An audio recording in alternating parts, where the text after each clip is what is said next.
What is going on, guys? Welcome back to another episode of the No Name Podcast. It is your boy, Young Rich, back again with another episode. And today we're going to be talking about March Madness and a lot of college basketball on the men's and women's side. Obviously, last night, Caitlin Clark with a historic day.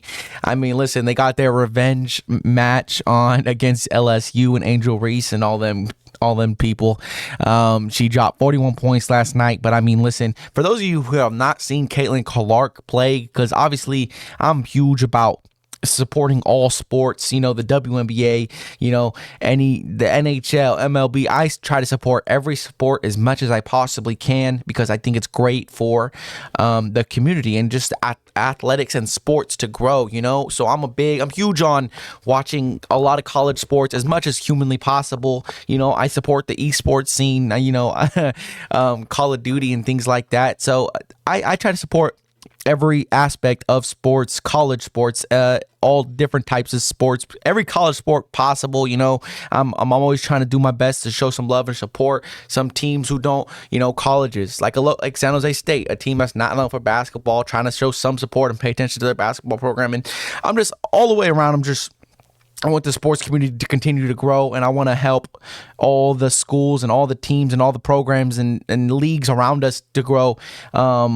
Which is just better for the community and for the fan base and for the athletic and sports world. The more stuff going on, the more things to talk about, the more things to pay attention to, the more storylines, the more headers, things like that. But if you have not watched Caitlin Clark play, which for me, other than highlights, it's really only been this March Madness run for them. But she's been playing absolutely remarkable, dude. And some of the shots she was taking yesterday were just absolutely elite, And because at first, I wasn't sure what to expect. Obviously, we know it's girls basketball, women's basketball, so it's a bit different, and just as soon as I clicked on, it was play after play, and the distance she was shooting from, she was nearly shooting from Steph Curry range. She was shooting fearlessly. It's like you couldn't contest, one man in her hand in her face, and it didn't matter. She was shooting everything. She was making everything, and then and I just slowly started seeing her creep back and shoot it from further and further every time. And just to see that for not only the College of Iowa, right? It's a big fan base over there. I know they're rooting for her. The crowd was wild, the energy was great. But to see something like that for this generation of basketball and how basketball nowadays, it's all just how the 3-point shot is so important, right? And then you have guys like Steph Curry who has so much influence on the youth and then kids coming up. Nowadays, all these kids out here and these younger athletes want to shoot like Curry. They want to be one of those remarkable shooters. So they're pulling up from half court. They cross the half court and they're pulling it. So you see a lot more things like that, and it's good to see that in the women's community, the women's sport. Again, it was a competitive basketball game. They were letting them play, which again I'm a big fan of. They were letting them get physical. They weren't calling a lot of fouls, which again I'm a huge fan of. Obviously, you also seen Angel Reese get a little upset yesterday. Told her coach to give me the damn ball. If you want to win. Unfortunately, it did not work out like that, but I mean, this Iowa team was really locked in from the jump. And, I've heard all the stories about Caitlin Clark, about how hard she is as a teammate, how hard she is as a player, and how great she truly wants to be. And to see this type of performance from a team against LSU, defending March Madness champs, national champs last year, it's great to see. They're going to play Connecticut this upcoming Friday, which is a game I'm going to be locked into, right? But again, this is great for the sport, great for, obviously a lot of build up around her name, a lot of value around her name. One of the biggest girl NIL, estimate in college as of right now. So she is a very important player. You've heard a lot of podcast influencers talk about her and her importance to college basketball, women's college basketball specifically, obviously. But it's great to see. And again, it was a great matchup. I couldn't have asked for a better game, really. Obviously going to be playing Connecticut, which is a very respectable, very tough opponent. And then obviously my USC Trojans ended up losing last night. was supporting her and Juju Watkins this past week. This entire March run, making it to the Final Four was great. Making it to the Elite Eight was okay. Juju's still only a freshman, so she's got a lot of time to get better. And things that's going to happen for her. I'm assuming NIL is going to come around the corner. At the end of the day, it is USC. You're in LA, one of the biggest markets for NIL. So I expect something to come her way this upcoming season. But I mean, Juju, it was really just Juju versus UConn at the end of the day. And it happens. Sometimes it's like that. You're just outnumbered. But overall, it was great basketball. UConn, again, a very respectable team, very dominant team in the women's and men's side of things.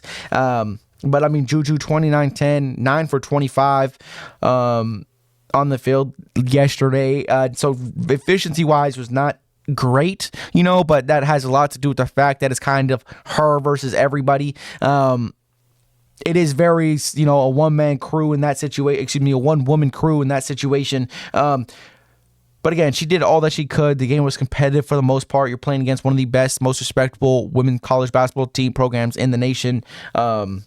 But I expect high things for Juju. Obviously, Juju has put up 71 points this year, right, which was well talked about, and her game. And she definitely is one of the best women college basketball players in the country as of right now. I would argue better than a majority of those people on LSU. Probably better than Angel Reese in my eyes. But again, it's great for the energy. If you have not paid attention to women's college basketball, I would say go check it out. Go take a look. They play again Friday. The Final Four is Friday. Some good basketball to be played. And I'm going to be locked in voting, going for Caitlin Clark, obviously, with everything she's got going on for herself. I would love to see her and the Iowa Hawkeyes pull it off. Obviously, men's college basketball has been going on as well. March Madness, we have gotten to the Final Four now on that side of things as well. Yes, Final Four. My bad. We've gotten to the Final Four, so it's very, so we got some good matchups. UConn versus Alabama tonight, and then we also got Purdue, Zach Edey's Purdue Boilermakers versus NC State. Purdue is a heavy favorite, right? Zach Edey has been absolutely dominating this tournament. He's going an absolute historic run, right? He just shot 40 points to beat Tennessee, which is a very tough opponent.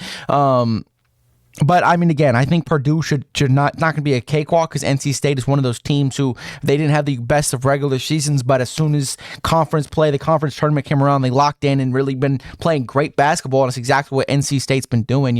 They just won the NCAA ACC tournament, right? 9 straight wins going into tonight's game. I watched them. They beat Duke twice this year, right? I watched them play versus Baylor, which was their first game of the March Madness run. It was not very. I didn't think very highly of them. I didn't think they were going to make it this far because Baylor had a lot of opportunities to win those games, a lot of missed free throws late in that game to, not pull it out. So I definitely didn't think they were going to make a run like this. But again, it's March Madness. Anything can happen. It's a best of one. Who shows up to play that very day? And NC State, I hope they come out here and bring a fight. I hope these games stay very close, very competitive.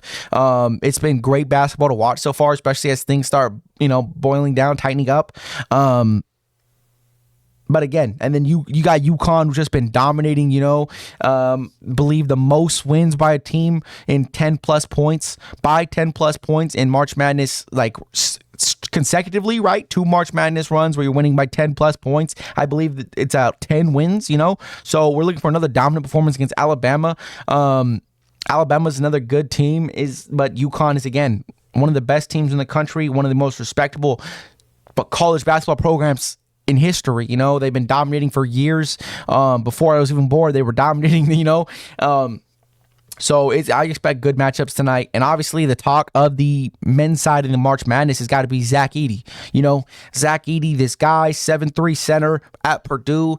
Going on year 4. He's been there for all 4 years at Duke. He just won college basketball national player of the year last year, right? Fell short in March Madness last year. They're kind of on a revenge tour, to solidify their greatness as a team, right, at Purdue, and they're doing just that. Zach Edey, again, like I said, 40 points in a closeout game versus Tennessee. Edey's averaging 25 and 12 on the season, but the biggest topic of discussion for Zach Edey is his game translatable to the NBA, right? Everyone's talking about, is he going to be able to be an NBA player? Is he going to be able to translate, and his mock draft projection right now is, I'm hearing, late first round, early to mid second, so he's definitely going to be a later draft pick. He's definitely going to be one of those guys who is going to come in with a lot of experience, being at Purdue for a couple years already, a handful of years. But when you watch his game, I mean, I understand the whole idea of NBA players and thinking, the best talented NBA players, you see them, they're usually a 1 or 2 year and they're done. Most of the time, if you're typically that type of guy, you're going after 1 year, you're going in with the idea of being a one and done. Situations happen where you have to go and you have to go a second year, anything like that. But then you also see guys like Jaime Jaquez, who plays his time at UCLA, who goes in there, plays his years, play good basketball, kind of is a solidified role player in the NBA. He's capable of doing it in college, and now you try to project him and translate him into the NBA to perform. And Jaime Jaquez was one of those guys who really did that. So I see the idea of, experience can allow you, great players with good experience can help be a guy that once you come to the NBA, you're solidified. You are a player who doesn't need much development. You're already kind of hit your peak / ceiling as a player. You're coming in with a lower floor, with a higher floor, but a lower ceiling, in some cases. But it also has come out to benefit players, and I'm not going to sit out here and say Zach Edey should be a starting center in the NBA, because watching his film, obviously, he dominates in college. At the end of the day, it is college basketball. You know what I'm saying?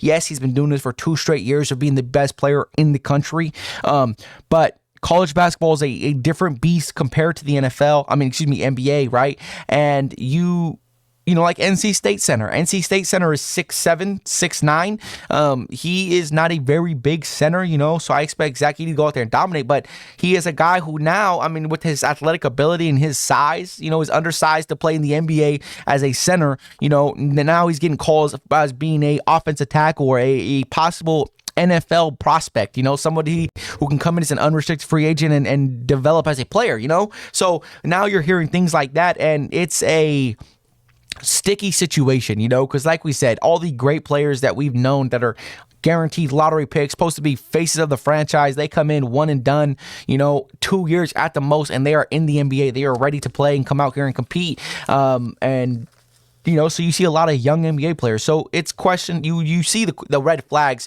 in a guy like Zach Edey, but I think, to say he's not going to succeed in the NBA is a kind of, It's a bit unfair, because although he's had a dominant stretch, and we've seen other college basketballs dominate in March Madness in college and they come to the NBA, and now they're just sitting there, they don't even get minutes, guys like Luke Garza, so I understand the questions and the red flags about all this stuff, but I definitely think, he can come in and be a solid backup center off the bench.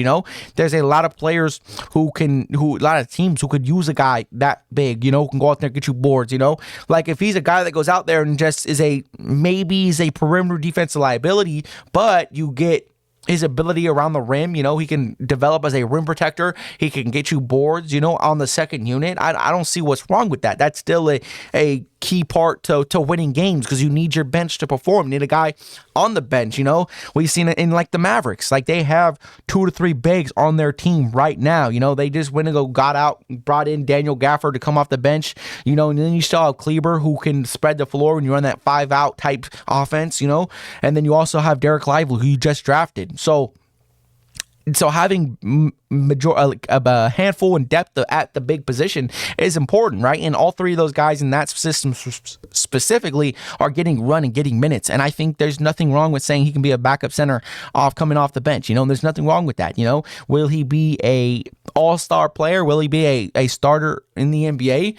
Who knows? I'm never going to say no to somebody, because anybody can come in at any time and prove themselves in the NBA and just blow expectations. We see it all the time. We see players not meet expectations who are drafted and compared to Kobe fucking Bryant, But then you look at players who were like Jaime Jaquez, a guy who you've seen him was supposed to come in and be a solid role player, and he has blew past that expectation. He has risen and played better than what we all expected him to play. And he's been a key crucial part and player in that rotation in Miami, So again, I hate to judge a guy before, especially a guy this dominant before he comes into the league, because I think every NBA player has different situations. The transition from college to NBA, it's different for everybody. Everybody's got their own things to deal with. Everybody's got their own system and schemes and all these things that could benefit them or hurt them at the next level, So depending on how, hard, how much he wants to work on being better and improve his game, improve on the little things to make him a NBA caliber center. At the end of the day, that's all what he has to do is just improve the little things and his deficiencies to become a solidified NBA center. Hope everybody here is having an amazing day. It's going to be a good Tuesday. Gonna have some great college basketball hoops, great NBA hoops tonight. But one of the biggest topics of discussion in the NBA world has got to be Victor Wembanyama, right? It's been a lot of great performances this past week. This week alone, this past week as well. These last 2 weeks, everything's been coming down to the wire, fighting for playing spots. These lower end ranked teams, just trying to show some light for next season. You got the Spurs playing good basketball, solid basketball right now. Hasn't resulted as in so much wins, but they've been out here, balling, trying to, showing that the future is bright in San Antonio. Obviously, with Greg Popovich being there and Victor Wembanyama being sensational, And that's one of the people I want to talk about today, because listen, as of today, before 2 weeks ago, 2.5 weeks ago, it was an absolute lock. Rudy Gobert was the defensive player of the year. He had it on lock. He's the anchor to one of the top 5 best defenses in basketball right now, right? But what this man has done, Victor Wembanyama, has just been sensational. Not only has it started to translate into a couple wins here and there, but he's doing everything offensively. He's just, field goal efficiency when challenging, when being guarded by Victor Wembanyama is lower than Rudy Gobert's. He has more blocks and steals than Rudy Gobert and Anthony Davis. He's just playing sensational basketball, bro, and he's such a crazy mismatch. His versatility, not only to guard the perimeter, but be a rim protector, an elite rim protector. His freakish length is just, and his athleticism allows him to, do things that other players physically cannot. Their physical limitations as a defender, and for him, there is just no weak point to his game defensively. Obviously, you want to see him build into his frame, but he's still got a lot of years to do that. He's young, very young player. He's got time to do that, and he can just do that naturally and just continue to add weight. And then when he starts to add weight, it's going to be just a crazy thing to see, a crazy physical dominance, that could possibly happen, and this was what he's done has just been phenomenal. Not only has he met expectations of what everyone was bringing him into the league to be, people were calling him the next GOAT, the greatest draft prospect since LeBron James. You're coming in with expectations to be a Hall of Famer, guaranteed Hall of Famer, a future NBA champion, a defensive player of the year, MVP. He was coming in with so much hype, so much pressure, and he's lived up to it, and you love to see that, because to see another face like that come to the San Antonio Spurs, a franchise that I think we all can agree we love San Antonio. We love Greg Papa. They're a great franchise. They do it the right way with the right players, the right system, and we love to see that. And so that's a team that we respect. Again, if you don't respect Greg Popovich and what he's done, then you don't respect basketball, right? Because he's done everything the right way. But Victor Wembanyama, 40, 20, and 7, 3 steals and blocks against the New York Knicks, where Jalen Brunson dropped 61 and you still lose an OT to San Antonio. Again, obviously Jalen Brunson and the New York Knicks are very injured right now. You're missing a lot of key pieces. But this is just, he's been playing great basketball this last couple weeks. Vic Wembanyama has been very locked in. He's been playing great basketball. And then he plays Golden State, goes out, unfortunately loses, but 32, 9 of 5, 7 blocks and steals combined. And this guy's just screaming freak, and sensational basketball. And then you start to question his can he be defensive player of the year with what he's done, his impact? Yes, he doesn't have the greatest of teams around him. His defense is not a top 5 defense, but what he can do physically, individually, and the things he does to help this defense, because he's a one-man defensive unit and he wreaks havoc out there every night. He makes up for people whenever he comes and helps, and then he goes out there and can lock up on the perimeter. Then he can go protect the rim inside, when a big wants to post up on him.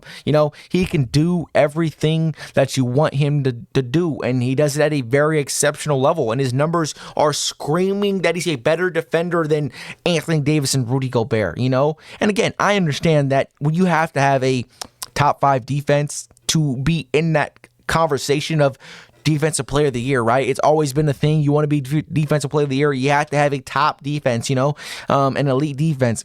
And unfortunately, his team as a whole does not have an elite defense, but he has been phenomenal when he is on the court. His plus minus is phenomenal as well, and he's just doing everything right. And I mean, he has so much upside. The potential for him is remarkable. Year 2 is going to be very exciting for the league. A lot of young players hopefully can take some ginormous jumps and make this league even more competitive.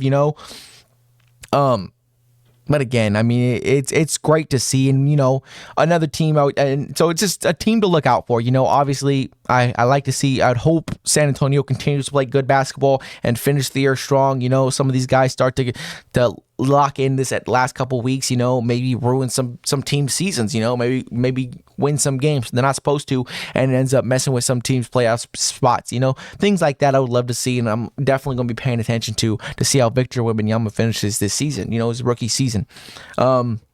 But again, another team I did want to talk about is the New Orleans Pelicans with Zion Williamson. Zion Williamson dropped 30 points last night. Unfortunately, Devin Booker went for 52. 8 threes last night for Devin Booker. I mean, listen, they scored 46 points in the first quarter, and it was just hard for them to really, especially without Brandon Ingram, hard for them to come back at that type of pace and that type of rate, Zion got it going in the second half, definitely, but again, he's still very limited to how his game is played and you know what I'm saying? So it was very hard for them to come back in this game, especially when Devin Booker gives you 52 points like that. But again, I mean, this New Orleans Pelicans team is a team that you look at and you start to, you understand Zion Williamson is playing like the Zion that we've seen at Duke. He's playing like that freakish rookie that we've all seen him be, the thing that we hoped him to be, the expectations we set for him, the ceiling he could have, the potential he has as a player. We're finally starting to see that on a consistent basis this last month of basketball, and they've played great. They're a better defensive team. They're playing great offensively with him and Brandon Ingram and CJ McCollum playing great roles. Herbert Jones got to come out here and shoot the three, a great defensive player. Trey Murphy doing his role, doing his part.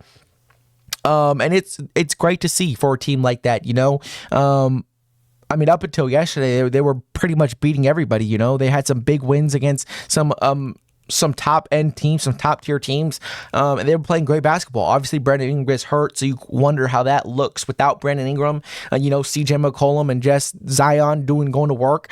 And unfortunately, it didn't go their way last night. But that is the downside to be going against Devin Booker and Kevin Durant.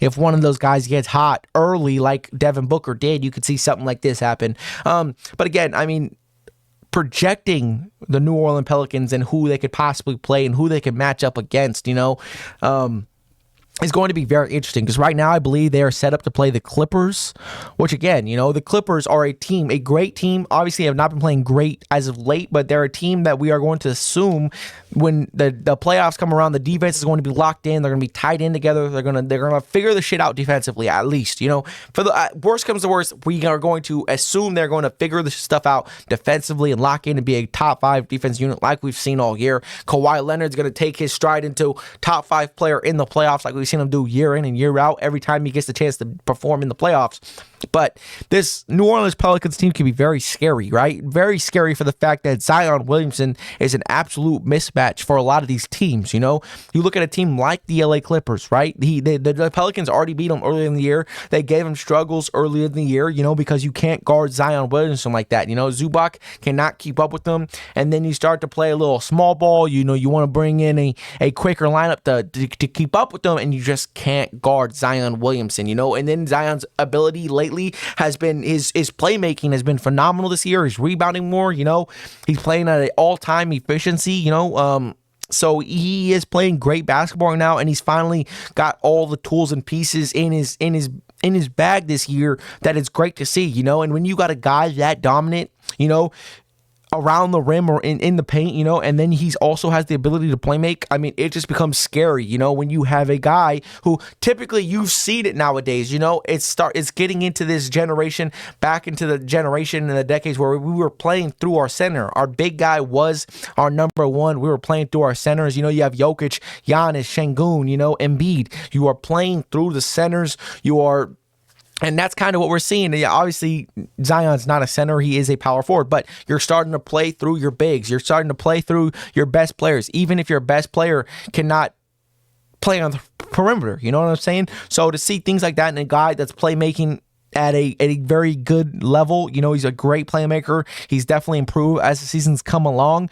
They could be scary. It could just be a scary mismatch for a team like the Clippers in particular in the first round, so it's very interesting to see how the standings will turn out. Obviously, these last couple games, they mean a lot because the West is so close. I mean, the Phoenix Suns just jumped up to the 7th seed, and now Sacramento is sitting at 7. Sitting at 8. So every game matters at this point, so it's just interesting to see how this will play out. And again, I would love to see a Clippers versus New Orleans Pelicans matchup straight out the get in the first round of the playoffs, again, because I think that'd be a very interesting series to see. Obviously, I'm all about upsets. I like to see teams upset the top dogs of the conference, of the league, and I think if the team like New Orleans got out there and Zion got hot and Brandon Ingram, he's proved he's a playoff performer. He can perform in the playoffs. CJ McCollum's a very respectable playoff performer as well, and this team starts to get hot, and then you just can't find answers for Zion Williamson, it's definitely going to be interesting to see how this all plays out. And then the Los Angeles Lakers. I mean, LeBron James, 9 of 10 from 3, dropped 40 points against the Brooklyn Nets just a couple nights ago. Obviously, we're playing again against the Toronto Raptors. Tune into that. We've only lost one game in our last, 6-1 in our last 7, and we lost to Indiana in a game where we just shot very poorly from the field, and that happens. You have one of those off nights, and when the shots aren't falling, you can't win. You can't win when your shots aren't falling, and that's what happened to us. But we'll be okay. We bounced back with a dominant performance. I mean, we blew these guys out. We're up by 25 basically the entire game. But what are the Los Angeles Lakers title's chances with LeBron playing at this type of efficiency, with LeBron finally, emphasizing his need to learn the three, to get the 3-point shot in his bag and add it to his bag, and how much more dangerous that makes him in the playoffs, I'm not going to come out here and be biased and saying we're going to win the championship. 'Cause again, I think my team could win the championship every single year. Everyone's always says I'm crazy for the most part. You don't perform well, right? But these Lakers teams, these LeBron teams, they always seem to buy in and lock in just right around the postseason time, which is the most important time. You need to lock in. It might take them a while to lock it in and to mesh right, but once you start meshing well, you get in these situations where you can be a scary team. You can be a team that can come out here, be a lower seed, and go out there and make a run to the Western Conference Finals like we did last year, taking out John Morant and Memphis, and then taking out Golden State, So again, there are these chances here for us to go out here and go on a run. If we end up playing the play-in game, we got to play Golden State first, and then we'll play the loser of Phoenix and Sacramento, who Sacramento has owned them the majority of the season. De'Aaron Fox averages like 35 points against them this year. So it's definitely going to be interesting to see. I mean, the Sacramento Kings have gotten our number this year. But again, in a best of one, when we know what is at stake here, I think we match up very well, and we're just one of those teams where it's like if we get the best of ones, we like our chances at that game more than other people will. Other people need the luxury of knowing it's not there. If they lose one game, they're still in it, the best of 7 feeling. And when it comes down to it, I think we have the team that It has been there before. We know what it's like to have to win a playing game, the one single game eliminations, and we've done it year in and year out. So again, I have high hopes for us in the play-in to get out of here, whether we play Denver at 1 or whether we play the 1 seed or the 2 seed. It doesn't matter to me, with D'Lo being our X factor as a player, our guy who can give you 21, 24 a night, and then he's also playmaking at an elite high rate, and he's also shooting 45, 43% from 3, career high, and then you have AD being a defensive menace like he is, and he's playing a great basketball season, right? A very good year, but you just don't hear about as much because of what Jokic and Giannis and Embiid and these guys were doing early in the year, So I do, and then you have Austin Reeves, the fact that now he can be the number 4 scorer on our team, go out there and he still is getting crucial buckets. He can shoot that bitch with range, He's been shooting, taking some shots from damn near half court, and he's been, taking some insane shots and nailing them, and he shoots them with confidence. And then I trust him to go out there and attack the paint and go finish with the best of them, Very high efficient player, high volume, not a high volume play, but a high efficiency player. And I'm excited for this team. And then especially with Rui coming out and playing as well as he's been, and the chance that we get Gabe Vincent back for defensive purposes to give us some bench minutes, Hopefully Jared Vanderbilt can come back because, again, I love him defensively. I think he's a great defensive player. And also before he even got hurt, he was shooting 56% from 3, on a 5-game, 6-game stretch. So when he came back from injury. So, again, I had high hopes, and I still think Jared Vanderbilt coming back will play a key role going forward. But I do like us matching up against a lot of these teams in a best of 7, matching up against New Orleans. We've seen what we did to us in the play-in game. Granted, New Orleans is a different team, but we're just a dominant team where we got a lot of size, a lot of length, And when D'Lo gets going, it's just our team plays different. And with LeBron's ability to shoot the 3 at a 41% clip, that is insane to think, and then in the playoffs, you get a couple of more minutes, start to be in the lower rotation, I have high expectations for this team. I think we match up well against Minnesota. I think we match up well against the Pelicans, against the Suns, who we've won our series against them in the regular season. The Kings was the one team that really gave it to us this year, other than the Denver Nuggets. The Denver Nuggets is the one team, we even owned OKC this entire year, right? But the Denver Nuggets is the one team where you start to have worries and you start to question your ability to win games like that, And I did hear, Nick Wright was talking about it, right? Well, you have this situation possibly where if we end up being the 8 seed, we go play the number 1 seed, which hopefully is the Denver Nuggets, or if we play the 2 seed, wherever the Denver Nuggets lie in the first round, right? We would want to play them first. In the first round, our first series to be the first round against the Denver Nuggets. And why is this? Because the first round, you get 3 days break in 2 to 3 games, 2 to 3 days in between each game, right? So you have the most break, you have the most rest, you'll be well rested, you'll be fresh, you won't have to worry about the playoffs lengthening on you, a long season, tearing your body down, because you will have 2 to 3 days in between each game, you know what I'm saying? And then when you look at it like that, we're a team that if we have well rested, where we don't have any injury problems, we can be a scary team, and I think that may be our best chance to go beat Denver, is if we get into a situation where we're well rested, they're well rested, and then it's a straight out bloodbath, and I don't think we've played them with D'Lo playing at the level he's been playing. We got a lot of their games with them earlier in the season, so I expect D'Lo to play a huge, crucial part to what we can do. Obviously, I know Jokic is a game changer. His game raises in the postseason. Jamal Murray, the dude was averaging 31 points throughout the entire playoff last year, right? And was playing remarkable. He was playing remarkable basketball. Michael Porter Jr., remarkable basketball. This team was locked in. They were playing cohesive unit, and this team has the most chemistry in the league. Team chemistry in the league. They're big 4, they're big 5, however you want to sort them. Just plays great basketball together. And it's a tough team to beat.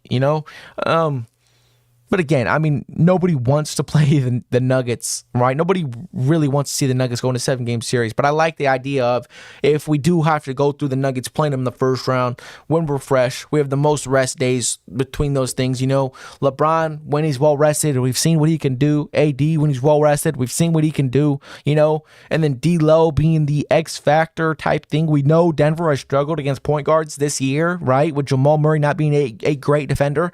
So I do like our chances of doing something like that. I think it's possible. I think that the matchups line up right. Anthony Davis can do as well of a job as anybody else against Jokic. You're not going to stop him, but you can slow him down just enough. Last year what Jokic did against AD was ridiculous. Jokic was hitting half court, fade away, handing your face shots from half court, and he was doing crazy things, and you just can't do nothing but tip your hat at the end of the day, So again, it's exciting to see. Every one of these games matters. Hopefully, we are 2 games back against Sacramento. Hopefully they lose. They start, scrambling and losing games. Hopefully the Suns start losing games. I would love to see us get to the 6th seed just so we could, not be in the play-in. But obviously we know we need Denver to lose, and it's a lot of things that happen for that to happen, right? So unless one team just absolutely shits the bed for the rest of the year, it's not looking likely. But again, if we can be the 8th seed, so we won't got to play one play-in game just like last year, I like our chances at that. I really do. To close out the podcast episode, we are nearing that time, that 1 hour mark. But we got to discuss about the NFL. The NFL draft is coming up. It is come right around the corner. Pro days are have ended, and so now you've kind of got all the tape and the combine results and whatever statistics, measurements, speed drills, whatever, 3-cone, all that 40-yard, all that stuff's done. It's out the window, right? So now we're sitting here, we're prepping for the 2024 NFL draft. Should be a great day, right? Still a lot of talks about teams possibly trading up, the Minnesota Vikings, the Las Vegas Raiders, every day we have seen more and more talks about the Jayden Daniels to Las Vegas, us trading up and how he wants to be a Raider, So hypothetically speaking, right, we have never as a Raiders franchise traded up to go get a top quarterback, right? And could this be the first time we do so? I think we should, because why not? We have dealt with mediocre quarterback play for the last 20 years, and at some point we've got to be aggressive. We got to go get the guy that we want. Clearly Antonio Pierce wants him, right? We have the draft capital to do it, right? The one piece we're missing on this team is a quarterback, We already got Gardner Minshew to be the bridge guy to help prepare Jayden Daniels for the NFL and to get him into the flow of things, So I like our team. I like what we got. We just got Christian Wilkins to lock in on defense. We have solid second. Jack Jones played phenomenal once he came over and we picked him up off the waivers from New England, right? And he was having personal problems there and he's played phenomenal. So now you bring in, hypothetically, you trade up for Jayden Daniels. You go trade up above to get him at 3, get him at 2, whatever you want to do, whatever you have to do, right? We go up, we trade for him. What is the ceiling for the Las Vegas Raiders, And when you sit here and really think about it, Jayden Daniels is a guy I think he could start week one of football, right? But we already got Gardner Minshew to be a bridge guy. Do we see him starting the first couple of games and Jayden Daniels coming in after week 4, week 5, or maybe like Colin Cowherd said, Thanksgiving time is when you really make that swap? Possibly, how many wins could we get out that? How many wins could we get at Gardner Minshew at quarterback? I mean, he can win games, we'll probably be a 500 team at best, with Gardner Minshew as our quarterback, but you bring in Jayden McDaniels, after 4 or 5 games, boom. And I think this team could really catch fire. I do think you'll have those rookie mistakes because not everybody can look like CJ Stroud in year 1 with the situation he was brought into, right? I think we have one of the better be successful now as a quarterback for a rookie quarterback, right? You have Devontae Adams, you have Trey Tucker, you have Michael Mayer, who drafted in the first round last year, who's a great tight end, right? He just didn't get enough love last year. We did lose Josh Jacobs, but we picked up Alexander Madison. We still have Zamir White, who showed a ton of flashes last year in the games he started when Josh Jacobs was out, right? You have Jacoby Myers, who has just played phenomenal. He's a great route runner. I think very highly of him. We have these pieces out here to go be successful. You have a solid offensive line. So you're getting put into a good situation here, right? And And then defensively, right, where we played great defensively when AP took over, a top 5 defense when AP took over, and now we just added pieces to it, right? And I expect us to add through the draft, maybe get a Malcolm Kuntz has been coming out. We just got to pick on Tyree Wilson, so I don't think we're going to go edge rusher at all. I think we use the rest of our draft capital to go find some cornerbacks. Jacorian Bennett, a guy who drafted last year, he lost his starting job due to too many pass interference calls, holding calls, things like that. But he's young, very fast guy. 4'3", 40. He's very fast. You can't really beat him. I seen glimpses from him last year, so hopefully he takes a big step this upcoming year. But I could see us winning 8 or 9 games, maybe 10, due to how deep the AFC is, right? We'll have a pretty tough schedule, so 10-9 wins, for a rookie quarterback is not bad. It's a good situation to be in. You only thing you can do is go forward and improve every year, and I think we can do that, Am I saying we're going to make the playoffs or go on a run? Ideally, that's what you want to see, but it's rookie quarterbacks, there's steps to this thing. It's a process, it's not a one thing. Now you put in a rookie quarterback, all of a sudden we're gonna win a Super Bowl. It's not like that. But that's typically where I see us being if Jayden Daniels plays solid football, is 10-9 wins, which is respectable for a rookie quarterback, and not everyone could come in here and be CJ Stroud. And then talk about the Arizona Cardinals.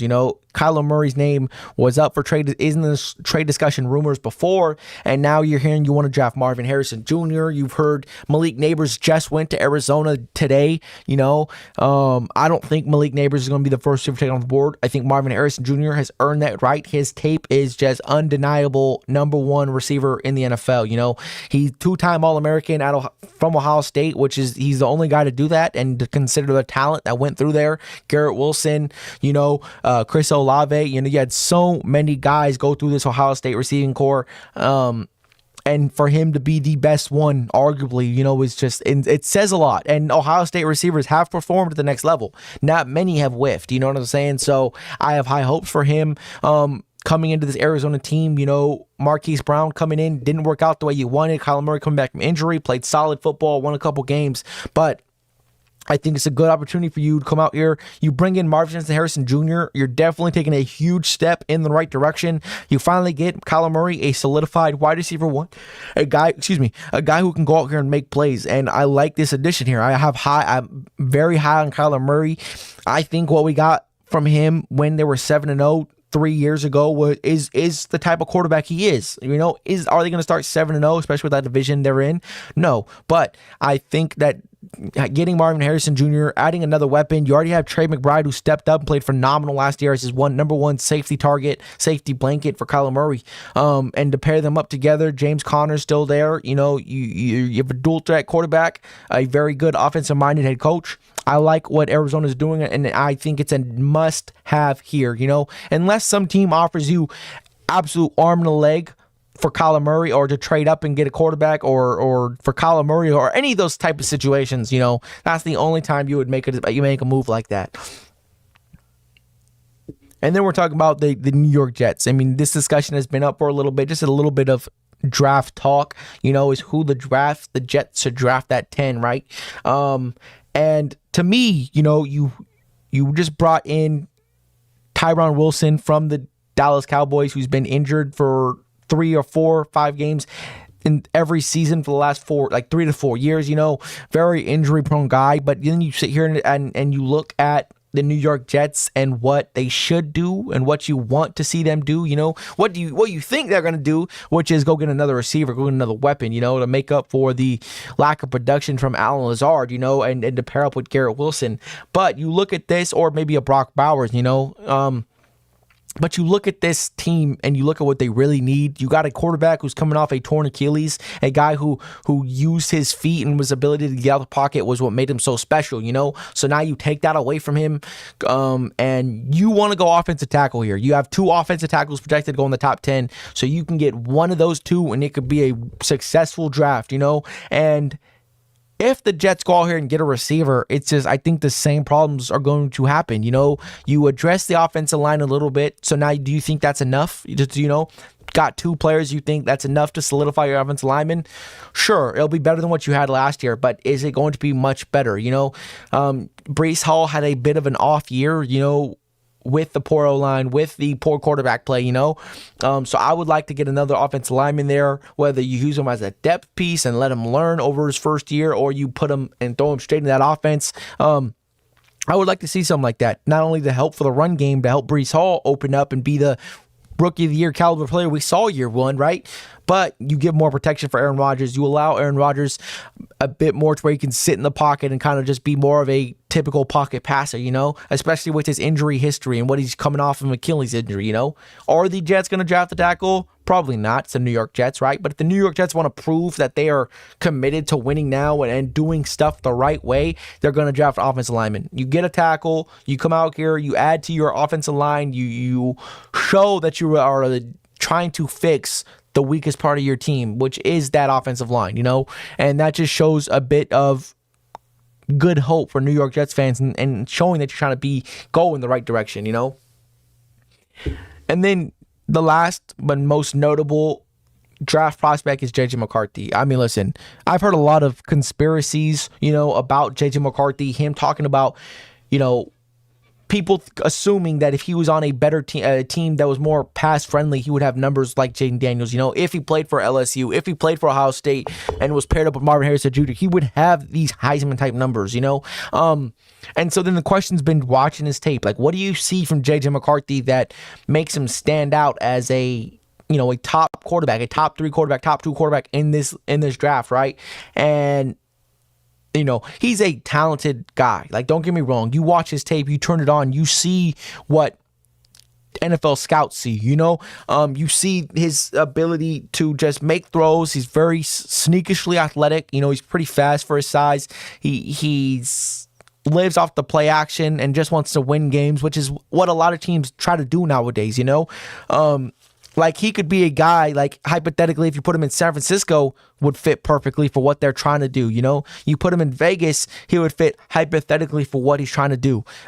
Teams that are trying to be run first and let the QB live off the play action, those are the type of teams he wants to be on, and that's the type of teams his film has showed us that he should be with, right? A run first team, and let him develop into whatever he's going to develop. But, I mean, ever since Jim Harbaugh has come out here and said J.J. McCarthy was a top 3 quarterback, and he wouldn't be surprised if he was going to be the first quarterback taken off the board. That's exactly when J.J. McCarthy's status skyrocketed. Like, everyone started talking about him. Everyone started saying he's going to be they're going to trade up for him. They want him to be the guy of the future, ahead of Jayden Daniels, ahead of Drake May, And I've also heard some things about that, like about how Jim Harbaugh is just setting these teams up. Jim Harbaugh praises J.J. McCarthy so other people can get him, so that way he can just sit there at 10 and get these other players that, get these other players that he wants, So I've heard things like that, conspiracies on J.J. Harbaugh is really just pulling strings here and trying to set up and trying to basically fleece these other guys to trade up and trade away their future to get J.J. McCarthy and for it to bust,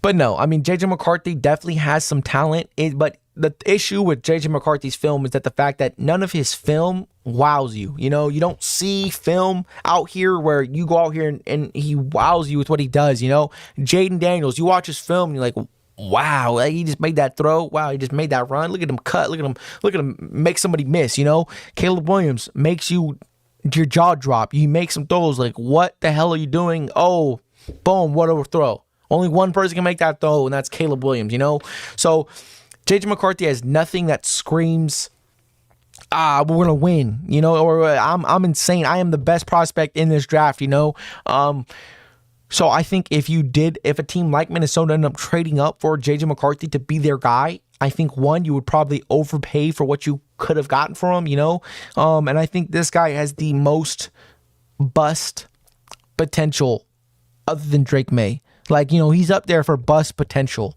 For for what he's being like, for what Minnesota wants to trade up to get for him, he has a very high bust potential. But if he becomes and he's a solid quarterback, then okay, take it how you take it. You got a very good offensive coach who just won 7 games without Kirk Cousins, and was on the quarterback carousel, 3 different quarterbacks this year. So, I'm more than excited and have belief in what Minnesota's doing, what this new head coach is doing.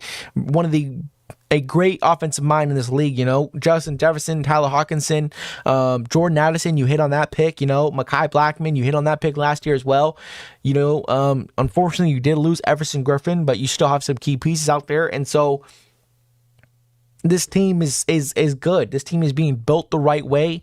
And it would suck if they whiffed on a quarterback, especially with how tough that division is.